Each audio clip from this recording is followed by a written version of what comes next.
Michael Hernandez here of MLH Media, and I am here today with Bakersfield Combat's own Isaiah Juarez, going to be hopping in the cage over there in the 661 on February 24th.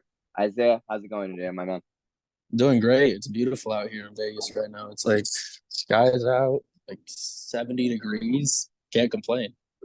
Yeah, so go into that a little bit. You have recently made the move from the Vegas to the Vegas area. I believe it's been about a year or so for you now. How has that been adjusting over there to Vegas and kind of just getting used to the environment? Obviously, a little bit different from your home graces Oh of yeah. Bakersfield.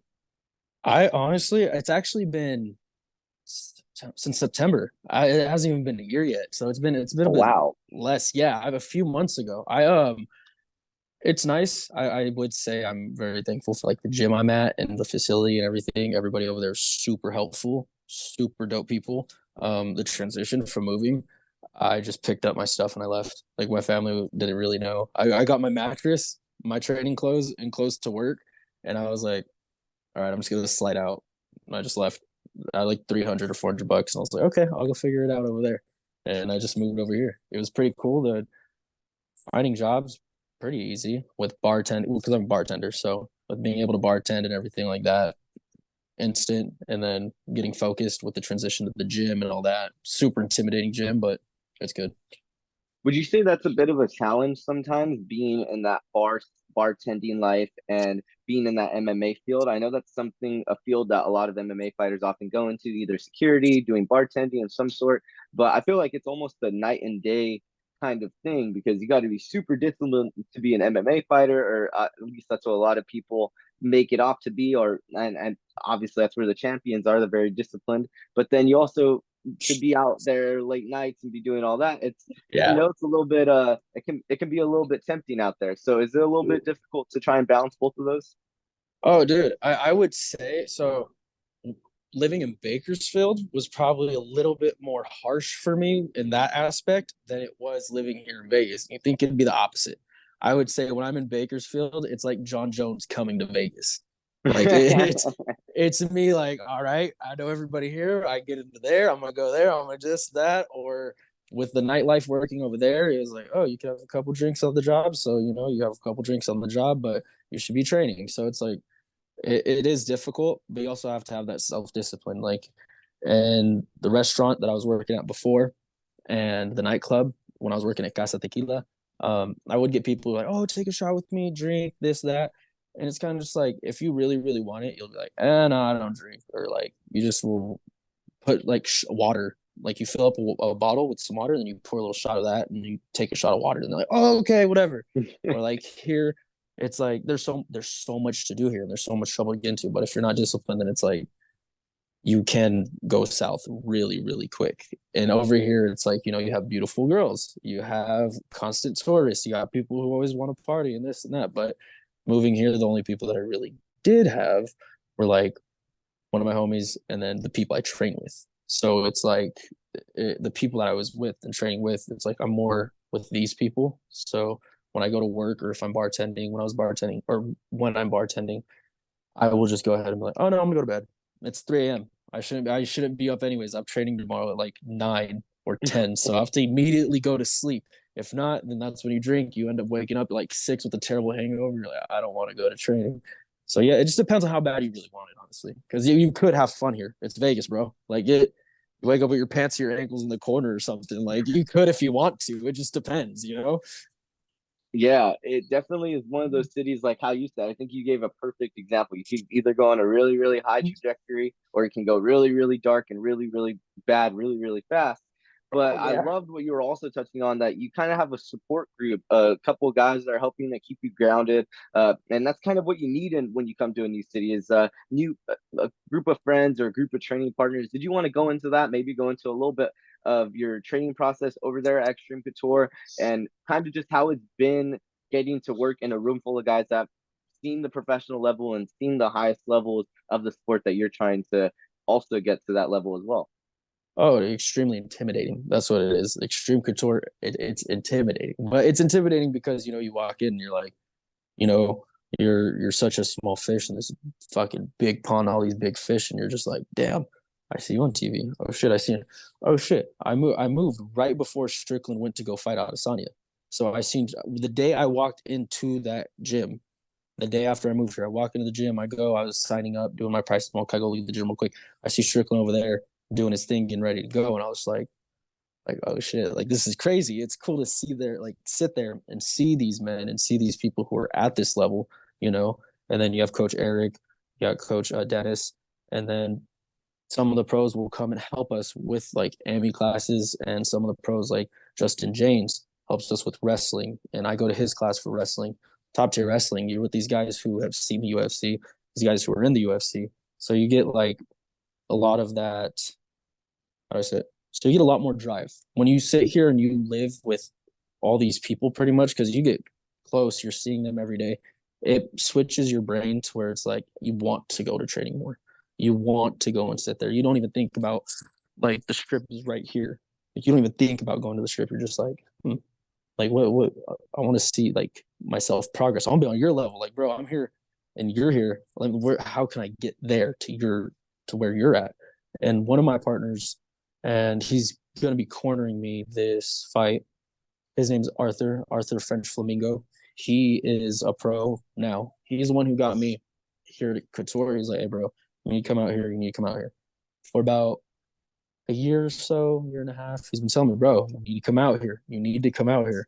I did my last fight, took an L on that one, went out for 6 months on an injury, and then now I'm back and everything. And now that I'm out here, it's like finally I'm able to sit here, be with him. He mentors me and helps me with things I need to do, details and stuff, because there's always room for improvement. So it's nice to have those people, and I make friends with some of the other pros that he's friends with, and it's like, oh, dude, do this, or I watch how they work, and I'll go in early. I'll watch the pros.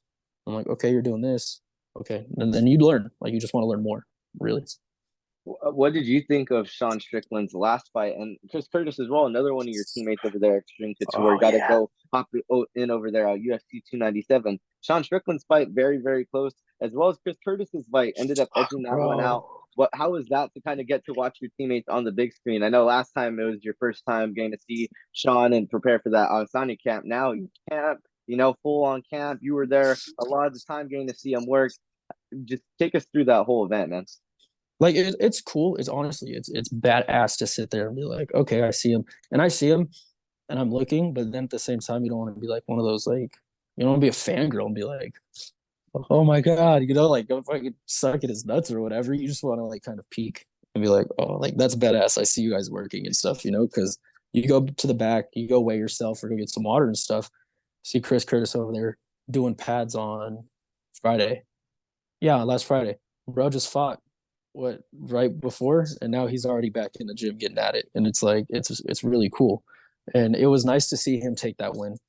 I will give Duplessis the fourth round, because that was, he was putting hands on him. I was like, ah, shit, I hope Sean isn't sitting here giving up. Like, I'm at work. I'm sitting at work and I have my phone over there watching it on ESPN, making sure my managers are coming. I'm watching the fight. And I thought for sure he put hands on him, man. Like the way his style is very, very different, and that's where he catches people. But people also need to understand, like, bro's a black belt in jiu-jitsu. Like he's a black belt in jiu-jitsu, and he's not just one of those black belts where he got handed it. Like he earned that black belt in jiu-jitsu. He's been in the UFC for about 10 years. He's been through a lot of work. Like he's put in his work. And I do believe that he won that fight. Like bro's face, did you see his face? Like did you Yeah. see like both their faces? Everybody keeps showing it. And I'm like, bro, like it's the proof is right there. Like he was hurting him just because he had a little cut on him. Like, bro, the Diaz brothers bleed. People bleed, but like people also who don't understand the sport, you get some of those fuckers who sit there and they're like, I could cuss, right? Yeah. I'm Oh, okay. yeah. Okay. Course, yeah. Okay. Yeah. But you get some of those fuckers who are like, oh, he's bleeding. Oh, dude, shut up. Like the people who really don't know the sport that much, I just like, dude, shut the fuck up. Like you probably watch it once in a while and you're like 4 people. Like just no. Like yeah, he bled a little bit. Fourth round, he did get touched up a little bit. But over there, with the way they train and the way the pros train, I've seen like we'll go early and they have like a weight lifting area. I'll do some weightlifting. I'll watch them. They're doing 5 rounds of sparring. So if he's there, if he's not, he's usually working with like privates with Coach Eric and Dennis and all that stuff. But we're doing 5 minute rounds every single time. So you'll go over technique for 30 minutes, but then for another 30, 40 minutes, you're doing 5 minute rounds with 30-second breaks. So they're doing championship rounds every single time. And like sparring Tuesday, you're going hard. Like you're doing that and you're going with some monsters. You're gonna, your cardio is gonna be good. You're gonna be set up. I don't think he was gassed, but it is pretty inspiring to sit there, move. Rowan's the belt, comes for the defending the belt. I think he won. Curtis, he won, and it's really really cool to see these people. Like it hypes me up. It gets me more excited because I'm like, technically we are on the same team. Like I don't train with you guys like personally, but it's like at the same time we're still at the same place and we still fight for the same team. It's really cool. 100%. Yeah, it's seen like how you said, seeing an example. You want to get to that same level and gain to train underneath that same building. You're obviously training underneath that same coach. I mean, Eric Nicksick is a year in, year out a candidate for Coach of the Year, and obviously Yep. deservedly so. He's turned around a lot of those guys out of Xtreme Couture, guys that a lot of people had wrote off. I mean, some people even writing off Sean Strickland after losing Alex Yeah. Pereira, and now look at him and look at the career trajectory he's gone on to. So definitely Eric Nicksick, Xtreme Couture, a very, very good gym. We're really excited over here. Bakersfield Combat 661. Very, very excited to be having Isaiah Juarez coming back. How is it to get to come back over to your home area to kind of get back into action? I know you said you had an injury that you were harboring, but finally getting to get back into the cage in an area that you know of. MMA Fight Pass had their fights over in Bakersfield. So it's not your first time being over in the 661 and getting to throw those 4-ounce gloves. Yeah, it'll be good. It'll feel nice. I'm excited to be back, and I go back to Bakersfield once in a while, but it's like having the injury and then I disappear over here, train. It'll be nice to come back and perform for, my family and everybody who's been like, keep doing it, motivating me, helping me mentally with getting through all that stuff because going through that injury sucked. Like you catch my ass, I swear, catch my ass at a nightclub in crutches with the just fresh out of surgery like 2 days later. Like why? Because if when you're not fighting, for some of us fighters, when you're not fighting, it's like you're out there acting a fool. So having to come back from all of that, going through the rehabilitation on my knee, so physical therapy, as I call it too, physical therapy and everything, it'll be fun. I love fighting for Bakersfield Combat. I've been able to fight for them specifically yet, but related sister company and everything. But Carlos is really cool, so I'll be able to go over there, perform, show out for everybody, have a great show, have fun, and it's a fight. Fights are fights, What would you say has been the biggest thing that you've been improving on, or the biggest thing that you've really been wanting to show out for this fight? I know that having that wrestling background, your uncle Mike has put in a lot of time and a lot of hours over there with you. So how has it been to kind of get over there to Xtreme Couture and obviously get to sharpen up on some of the tools that you already have in your arsenal, but also getting to work on some new things as well? That's nice. I try to work on everything, just to make sure that it's all around. Like I think that just working on something specific, like if you're gonna sit there and just work on what you're strong at, yeah, you'll clean it up, you'll be good, you'll be able to do with that and dominate it like Habib does with his grappling and everything. If you do that, maybe you could get touched up by a striker, But then if you have everything in your arsenal where, a Strickland does, you're good, like then he could box, he kickbox, he showed it. It might be simple and it might just be a little bit, just keeping it to the basics, but hey, the basics win, bro. It showed it. So I just try to keep it touched up on everything and keep it diverse with my training. So my uncle Mike, we'll be grappling and stuff over here because he goes to jujitsu and stuff and does the classes over there, which is badass. So I'll pull through with those, but I just try to keep everything all around. I don't really focus on anything specific except just making sure, I just show up. That's like the most important thing is showing up. Just show up to the damn class, man. You're tired. You worked like 6 days, 7 days in a row for not even 12-hour shifts, like 8, 9 hours, but you're just like, I want to sleep. This bed's comfortable. Like that beer looks good. Jeez. ice cold Corona. No, I gotta make sure I make weight, and I gotta go. I got business to handle, bro. Like, All business is going to be in order on February 24th. And the plans for Isaiah Juarez is you're going to be looking to take on Brandon Rodriguez over there for Bakersfield Combat. How are you feeling about the matchup? A 2-0 opponent, you yourself, you're 3-1. Both you guys coming into this fight with a little bit of experience on your hands. How are you feeling about the matchup once again, just in general? It's looking like it's going to be a real stand up, really entertaining fight. yeah, I hope it's entertaining. You know, like that's what people are paying for. You're paying $40 to come and watch two people beat the shit out of each other, which is make it entertaining, man. Like give them something good. And I'm probably gonna sit here and sound like fucking Strickland, and no, I'm not over here trying to cup his balls. I'm just saying, like what he says is real and it's true. Like people go want to see you go in there, they want to see something good. You're paying for entertainment. That's what we are. No, we're sitting here, we're entertainers, so it'll be good. Brandon, where's he fighting out of? I don't even know Fighting where he's over there fighting. out of Salinas Valley MMA. Okay, sick. So, you know, I seen his last fight. I looked up on Bakersfield Combat. I believe he had fought for last time. And I mean, you know, you have to just show the respect that you can with other people and the fighters because, like I said, you never know what could happen. So there's just always crazy shit that happens to where it's like, whoa, what's this? And all that kind of stuff, you know? So just go in and work it out. Like, hopefully, he's not one of those people who be talking shit. Those are the ones I don't like, and then that's what makes it worse for them.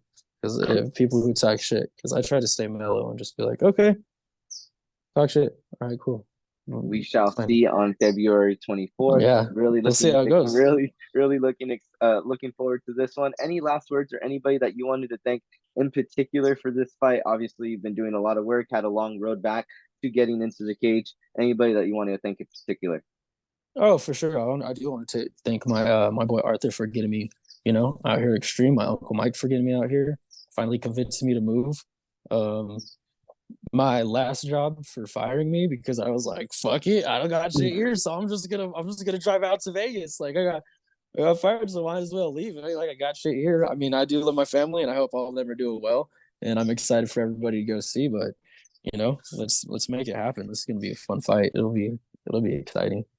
You know, it's only 2 minutes, but you can still have a good time in 2 minutes. You know, I've never had girls complain about my 2 minutes, so we're good. We're I good, think bro. Like we're chilling. Like fuck. I think that's gonna do it for us over here. Michael Hernandez of MLH Media, and we are going to be signing out over here for Bakersfield Combat. Isaiah Juarez going to be hopping back in the cage on February 24th. So make sure you guys buy your tickets now. It's going to be a fun event over there in the 661, man. Always a fun time when you get Isaiah Juarez. As you said, 2 minutes, a lot of time in a lot of different It worlds to is. get a It's lot a of lot of things work, done, man. man. So we are going to be signing out over here. Michael Hernandez, Isaiah Juarez, February 24th. Be there.